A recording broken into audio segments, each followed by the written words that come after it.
আসসালামু আলাইকুম প্রিয় দর্শক, অন্য মঞ্চের আলাপচারিতে আপনাদের সকলকে আমন্ত্রণ জানাচ্ছি। প্রথমেই বলি, প্রতিবেদনের হেডলাইনটি আমার দেয়া নয়। মানে ওই যে বলেছি না, ঝটিকা মিছিলের পর ঝটিকা কেলানি দিতে আসছে আওয়ামী লীগ, এটা আমার দেয়া নয়। এটা পাঠিয়েছেন বাংলাদেশ থেকে আমার এক দর্শক, গুণমুগ্ধ। মাঝে মাঝেই ফোনে কথা হয়, বয়স যতটা জেনেছি 30-এর কোঠায়। ঝটিকা মিছিলের কথা তুলে জানতে চাইছিলাম বিষয়টি নিয়ে, যে ঠিক কি বলতে চাইছে সে। তখনই সে বলেছিল, এখন ঝটিকা মিছিল চলছে আওয়ামী লীগের, এরপর চলবে ঝটিকা কেলানি। আমি জানতে চাইছিলাম, কেলানি মানে তো পেটানো, তাই না? আর পেটানো শব্দটি অশ্লীল নয়, কিন্তু কেলানি একটি অপশব্দ।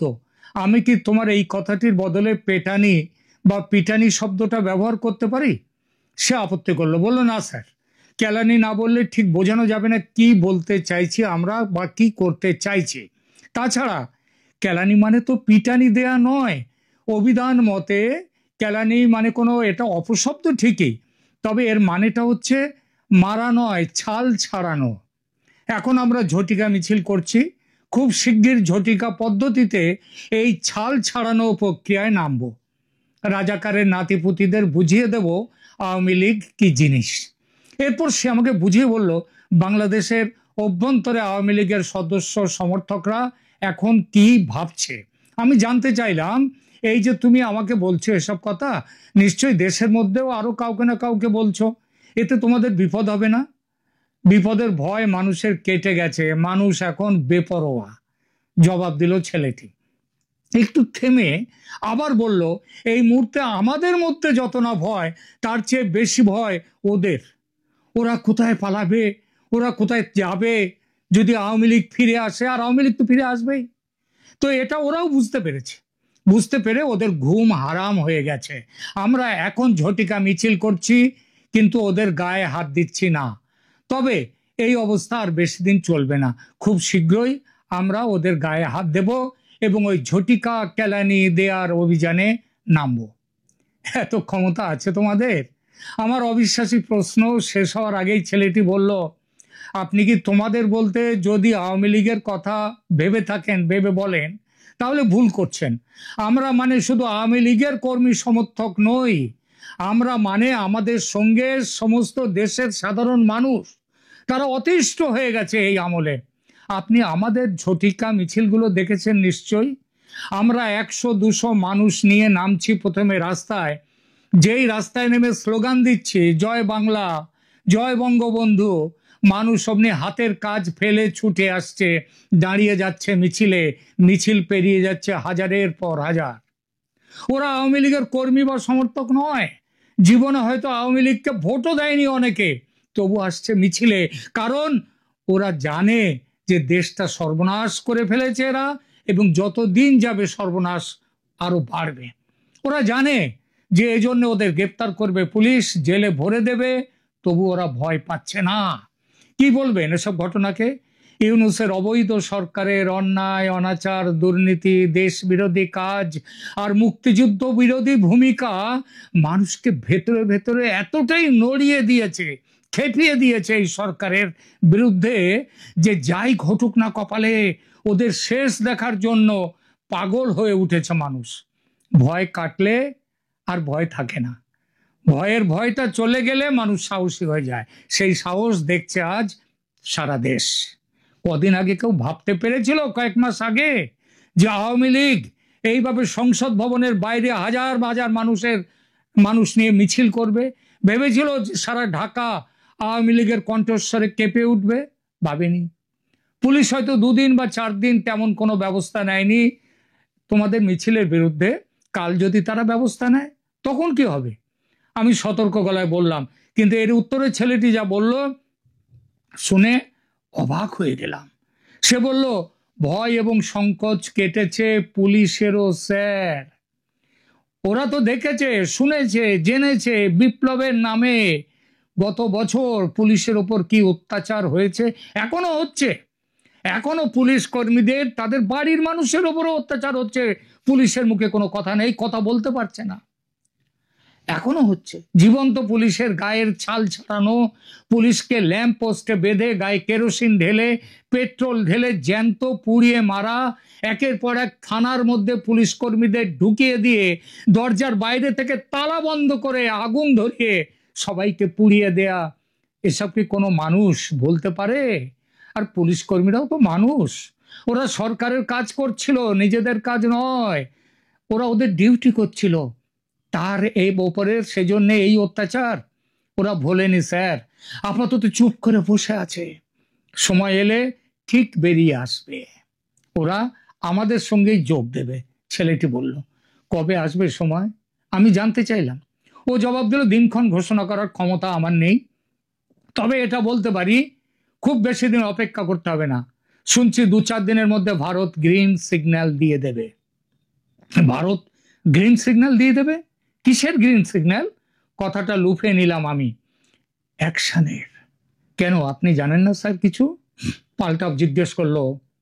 আমি কি জানি বা না জানি সেটা বড় কথা নয়, কথা হলো তুমি কি জানো সেইটা আমাকে বলো। আমি বললাম। একটু ভাবলো ছেলেটি, তারপর বলল, শুনছি ভারত 2টো অপশন দিয়েছে সেনাপ্রধান ওয়াকারুজ্জামানকে। একটা অপশন হলো আওয়ামী লীগকে নিয়ে ফ্রি, ফেয়ার অ্যান্ড ইনক্লুসিভ ইলেকশনের ব্যবস্থা করো, অথবা তৈরি হও গৃহযুদ্ধের জন্যে। ইলেকশন হলে ইলেকশন হবে আওয়ামী লীগকে নিয়ে, নইলে ইলেকশনও হবে না, এবং তৈরি হও গৃহযুদ্ধের জন্যে। গৃহযুদ্ধ? কার সঙ্গে কার, কিংবা কাদের সঙ্গে কাদের? আমি প্রশ্ন করলাম। একটু ভাবলো ছেলেটি, তারপর বলল, মুক্তিযুদ্ধের পক্ষের সঙ্গে মুক্তিযুদ্ধ বিরোধী যে পক্ষ তাদের। আমি বললাম, অত ইয়ে করে আড়াল করে বলো না, একটু সহজ করে বলো। আওয়ামী লীগ বনাম আওয়ামী লীগ বিরোধী রাজনৈতিক শক্তি, এই তো? না, অনেকটা তাই বটে, তবে পুরোটা তা নয়। মুক্তিযুদ্ধের পক্ষের শক্তি বলতে আওয়ামী লীগও তার দলীয় জোট বোঝায় বটে, তবু ওর বাইরেও বহু দলীয় রাজনীতির সঙ্গে জড়িয়ে না থাকা বহু মানুষ এগিয়ে আসবে। তারা আসছে। নিরস্ত্র সাধারণ মানুষ কি সশস্ত্র নিরাপত্তা বাহিনী ও সশস্ত্র গুন্ডা মব বাহিনীর বিরুদ্ধে লড়াইতে জিতবে? আমার অবিশ্বাসী প্রশ্ন, সন্দেহ। ছেলেটি এবার হাসলো, বলল, জিতবে স্যার। ইতিহাস তো একথাই বলে, একথাই তো বারে বারে প্রমাণ করেছে ইতিহাস। আপনি কি বলেন? আপনি কি বলেন আমরা জিতবো না? মানুষ জিতবে না? মানুষের লড়াই জিতবে না? টেলিফোনের কথা আপাতত ওখানেই শেষ। আর আমি বসলাম জলের নিচে ডুবে থাকা হিমশৈলের অংশের মতো বাংলাদেশের দেখতে না পাওয়া আগুনের হিসাব নিকাশ করতে। যে আগুন দেখা যাচ্ছে না চোখে, কিন্তু ভেতরে ভেতরে খাক করে দিচ্ছে, জ্বলছে দাউ দাউ করে। সেই বনে নয়, বনের আগুন নয়, এটা মনের আগুন। গত বছর 5 আগস্টের শেখ মুজিবের বিশাল ভাস্কর্য ভেঙে গুড়িয়ে দেয়া, ধানমন্ডির 32 নম্বর ধ্বংস করা, গণভবন ধ্বংস করা, মুক্তিযুদ্ধের স্মৃতি একের পর এক মুছে ফেলা, এসবের বিরুদ্ধে যখন একটিও প্রতিবাদী কণ্ঠস্বর ধ্বনিত হতে দেখিনি, তখন সত্যি বলতে কি তীব্র একটা হতাশা গিলে ধরেছিল আমাকে। মনে হচ্ছিল এত শক্তিশালী, এত ঐতিহ্যশালী আওয়ামী লীগের কর্মী সমর্থকরা কি কর্পূরের মতো উধাও হয়ে গেল। এই এদের আদর্শের প্রতি ভালোবাসা। আমার মনে আসছিল পশ্চিমবঙ্গের মার্ক্সবাদী কমিউনিস্টদের কথা। কয়েক বছর আগে যাদের অনুমতি না পেলে গাছের একটি পাতা পর্যন্ত নড়তে পারতো না, আজ তাদের দুরবস্থা দেখলে মায়া হয়। তাদের কোটি কোটি কর্মী সমর্থক দল ছেড়ে চলে গেছে অন্য দলে, বেশিরভাগ তৃণমূল কংগ্রেসেও পর্যন্ত। ভাবতে শুরু করেছিলাম আওয়ামী লীগ কি তাহলে ভারতের কমিউনিস্ট পার্টি মার্ক্সবাদীর মতো বাংলাদেশি সংস্করণ হয়ে গেল এই দলের। আজকের বাংলাদেশি ভাইটি বুঝিয়ে দিল, কমিউনিস্টদের মতো কাগুজে বাঘ নয় আওয়ামী লীগ। রাষ্ট্র ক্ষমতায় থাকলে কমিউনিস্টরা বাঘ হয়, আর রাষ্ট্র ক্ষমতা চলে গেলে হয়ে যায় ইঁদুর। কিন্তু জাতীয়তাবাদী শক্তিরা তা হয় না। জাতির প্রতি ভালোবাসা থাকে তাদের চেতনার মূলে। সাময়িকভাবে শাসকের অত্যাচারে তার প্রকাশ হয়তো দৃশ্যমান হয় না, কিন্তু সে সামান্য বিরতি মাত্র, কিছুদিনের জন্যে। স্বরূপে তার প্রকাশ ঘটবেই, আজ না হোক কাল। প্রিয় দর্শক, আপনি কি ভাবছেন? আপনার ভাবনা, আপনার বিশ্বাস নিয়ে কমেন্ট করুন শেষ করি কবিগুরুর কবিতার একটি অমোঘ পংক্তি উচ্চারণ করে আমি শেষ করব আজকের এই এখনকার মতো এই আলোচনা। কবিতাটা হচ্ছে, কবিতা নয়, এটা একটি গান। ওদের বাঁধন যতই শক্ত হবে ততই বাঁধন টুটবে, মোদের ততই বাঁধন টুটবে। ওদের যতই আঁখি রক্ত হবে মোদের আঁখি ফুটবে, ততই মোদের আঁখি ফুটবে। আজকে যে তোর কাজ করা চাই, স্বপ্ন দেখার সময় তো নাই। এখন ওরা যতই গর্জাবে ভাই, তন্দ্রা ততই ছুটবে, মোদের তন্দ্রা ততই ছুটবে। ওরা যতই গর্জাবে ততই তন্দ্রা ছুটবে মোদের। ভাঙতে যতই চাবে জোরে, গড়বে ততই দ্বিগুণ করে, যতই রাগে মারবে রে ঘা ততই যে ঢেউ উঠবে।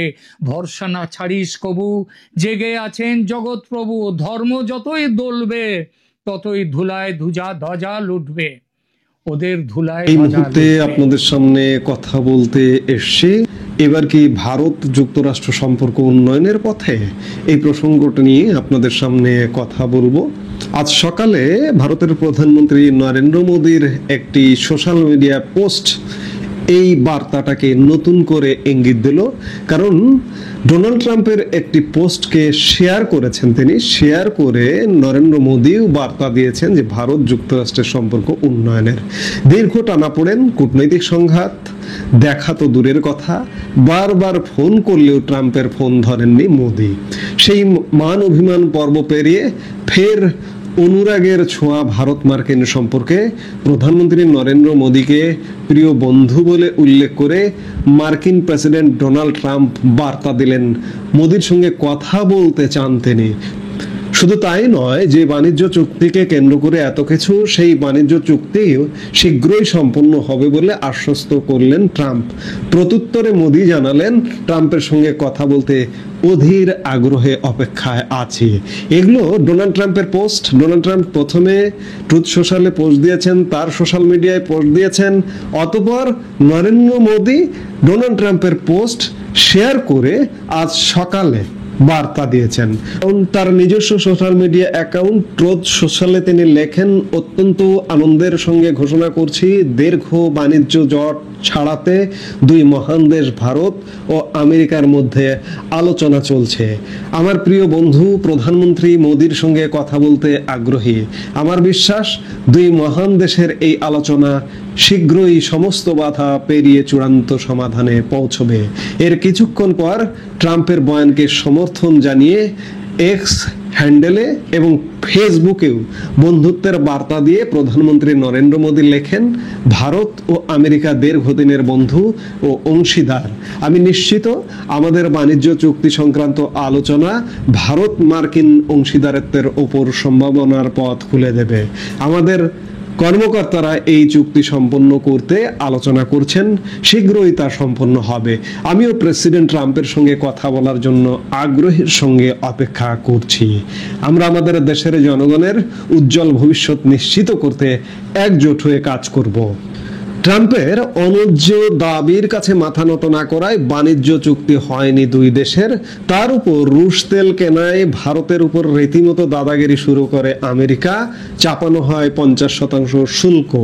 বাণিজ্য চুক্তির কোনো অগ্রগতি না হলে শুল্ক নিয়ে ভারতের সঙ্গে কোনো আলোচনা করবেন না বলে জানায় হোয়াইট হাউস। পরিস্থিতি যে পথে এগুচ্ছিল তাতে মনে করা হচ্ছিল ভারত মার্কিন সম্পর্ক এবার উল্টো পথেই বইবে। বন্ধুর সঙ্গে ঝগড়ার পর মোদীর চীন সফর ও ভারত রুশ চীন ব্লকের সম্ভাবনা জোরালো করে। এই বিষয়ে ট্রাম্প সোশ্যাল মিডিয়ায় লিখেছিলেন যে চীনের অন্ধকারে ভারতকে হারিয়ে ফেলছেন তিনি। অবশেষে একটা বড় গোলযোগ টের পেয়ে ট্রাম্প কি ভুল পাল্টালেন? ভারতকে অন্ধকারে হারিয়ে ফেলার ঘণ্টাখানেক পরেই ফের ট্রাম্প বন্ধুত্বের হাত বাড়ান। ট্রাম্পের বিবৃতির পাল্টা সদর্থক বার্তা দেন মোদিও, তৈরি হয় নয়া সম্ভাবনা। এরপর যে ঘটনাকে কেন্দ্র করে সমস্ত কিছুর সূত্রপাত, সেই বাণিজ্য চুক্তি নিয়ে নতুন করে আলোচনা ও পুরনো বন্ধুত্ব ঝালিয়ে নিতে নতুন করে বার্তা এলো ট্রাম্পের তরফ থেকে।